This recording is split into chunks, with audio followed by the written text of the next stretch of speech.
here we have a simple bar graph with the sales in each of these months, and we just want to show like highlight, as the title says, we want to highlight a minimum and maximum sales. So for example, if we see here, it's not sorted and I don't know which one is minimum, which one is maximum. I can say this one is maximum, but if there are any close sales values, then which I won't be able to tell. So what we can do here is I can write make use of these window functions and to get a highlighting effect to highlight the maximum and minimum value. It's a simple logic. If you see here, if the sum of sales value, so this gives us the value in each of the bar, if that is equal to window max of sum of sales. So window max of sum of sales will collect all the bar values and take the maximum of those bar values. If my bar value is equal to maximum of my bar values, give me highest, and else if it is equal to minimum, then give me lowest, and if not, give me others. So I create a calculated field like this that gives me a string value, and I just use that in color. So and it'll automatically highlight so what is the lowest value and what is the highest value, and that's all other. And I can just use any other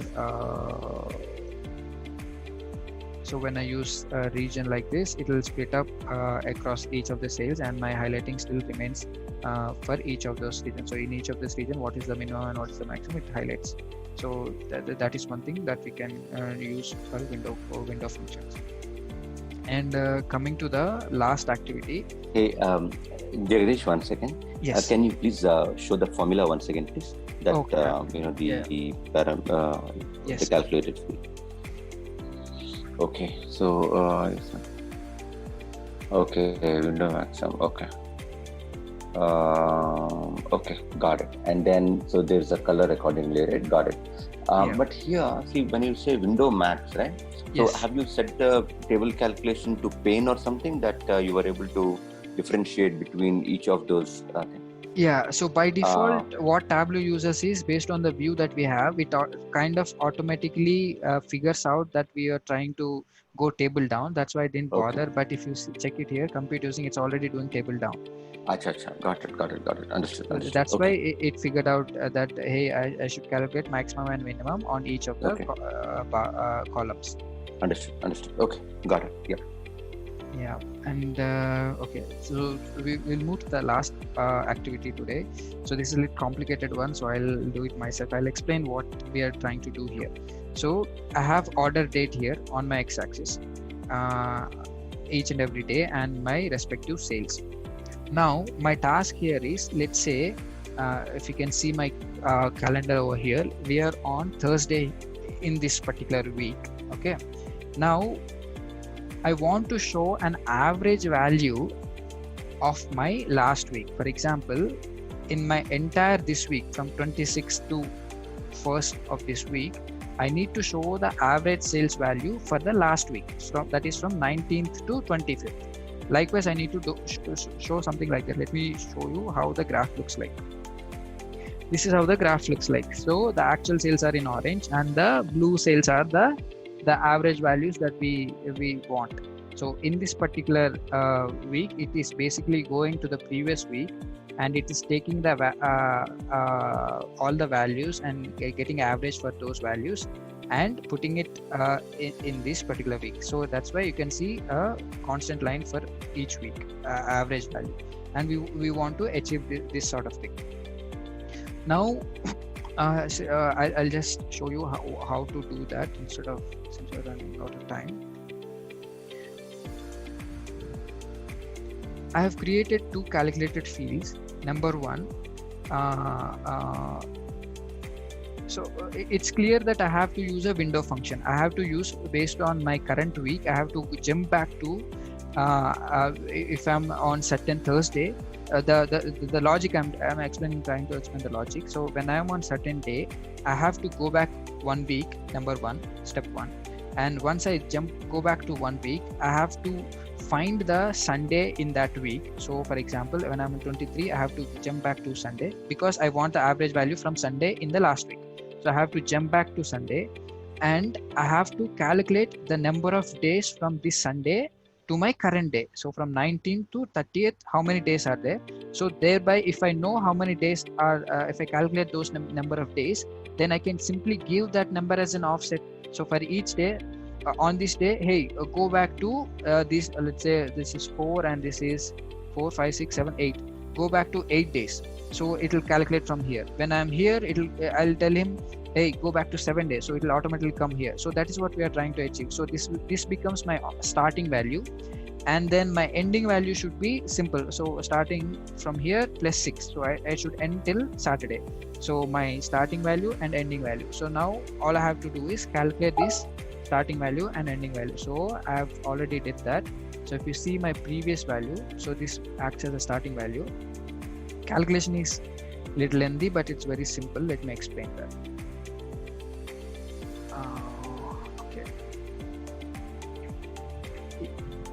Okay, let's come to this particular part, the first part. Okay, here what are we doing here is, as I said, we are taking the current. Okay, we are taking the current order date. We are taking the current order date and we are subtracting 1 week from it. So if we are on this Thursday, we are just going back to last week Thursday. Once we go to last week Thursday, what we are doing here there is we are using date trunc function to truncate from that Thursday to that particular week Sunday.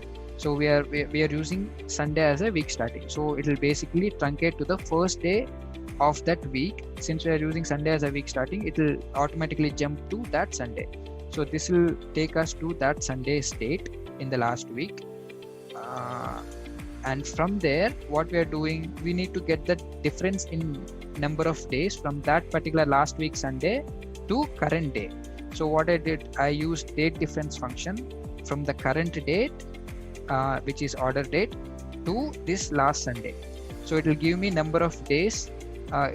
This particular part till here, it will give me number of days from last Sunday to current day.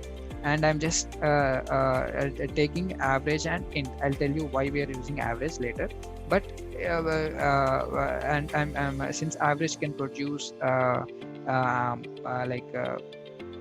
what we say decimal values, so we don't the window function doesn't take decimal values. It will only take int for start and end value. So we are just converting as int and giving it. So this particular previous value will give us for every day what is the number of days in difference from the last week Sunday to that day. And then I'll use similarly the next value. This is supposed to be the end value.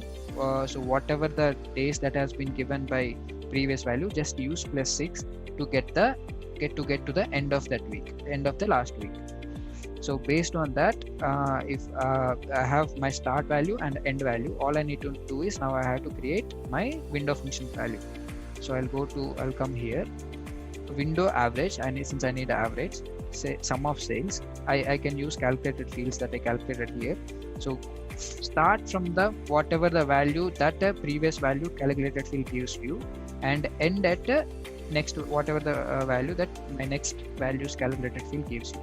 So so once I do that and I click OK and I pull it back here, I got my my value graph. Let me make it dual axis and synchronize axis, and there we go. Is the calculation part clear? It is little tricky, but all I want you to take away from this particular activity is you can use calculated fields as well in the window function for start and end values to achieve something like this. So basically this average is showing for the average of all the last week. This is the average for this week. This is the average for this week, and likewise. Is that clear? Yeah, good. So one quick question, Jagdish. So is there no way for us to directly get to a week, for example? I think, see, what we're doing is we are figuring out which day it is, and then based on that, we are going back to the Sunday.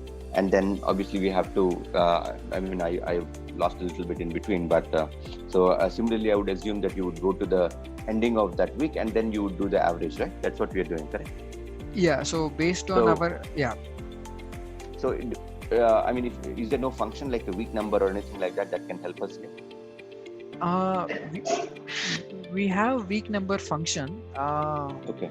That will give us the week number, but I don't think that would help us here, because for every day, for example, this is all 1 week, okay, and for each of these days my start value and end value should be changing. That part is clear, right? No, yeah, that is clear. But see, I think if you can, I understood the logic of how you arrived at this one. Got it. So let's say if you can do something like this, I'm just giving you the logic and see if that works, right? Okay. So we can say if the, so do an average of, okay, sum of sales, where the week number equals the week of the current day. Week number equals week of the current day. Correct. That will, I think, that it is like an average of, basically. That will give us the average of the current week, right? Average of the current week, yes. Okay. That we can achieve, but only thing is the week numbers that we have. Let's say, for example, let me just quickly open. So,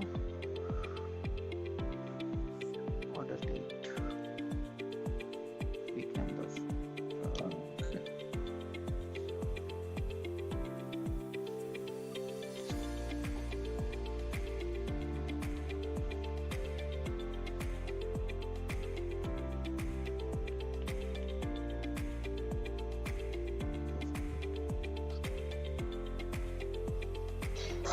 So based on the date of the okay.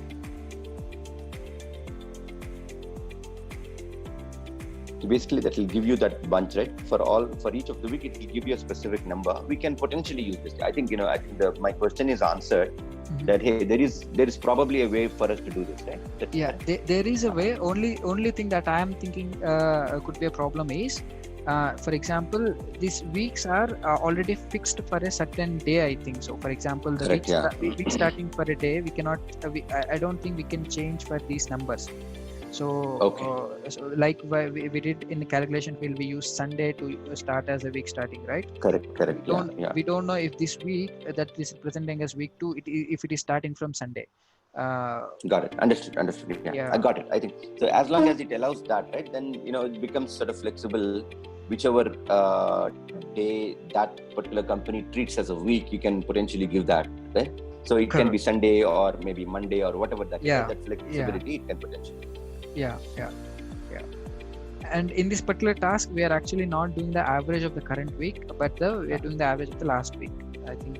Yeah, understood. Okay, it's also average of the last week, is it? These blue lines is not the average of these values, but it's the average of the previous week values. Understood. Yeah, even in that case, you just go back. Correct. It's on the similar logic. Similar logic. Yeah, but good. Yeah, I got it. I got the answer. Yeah. Okay, great. Thanks. Any other questions, Akhil? I think Jairam or something you are saying something. Okay. So those are the few window functions, and I just wanted to know you that window functions, you can use parameters, you can use. Earlier we only saw fixed values like -2, -3 as start and end values. Then we used first and last functions. Then here we used parameters to make them dynamic as based on user input, and also we used calculated fields in those start and end values. So if calculated fields are there, then that's a huge plus in terms of how we can make them dynamic as well. So that's what I wanted to get you from here. And the number of applications today we saw is a very limited case. There can be a number of applications where you might want to use. I just tried to make you comfortable in how the function can be used in different ways. Okay, so that's all for today's session.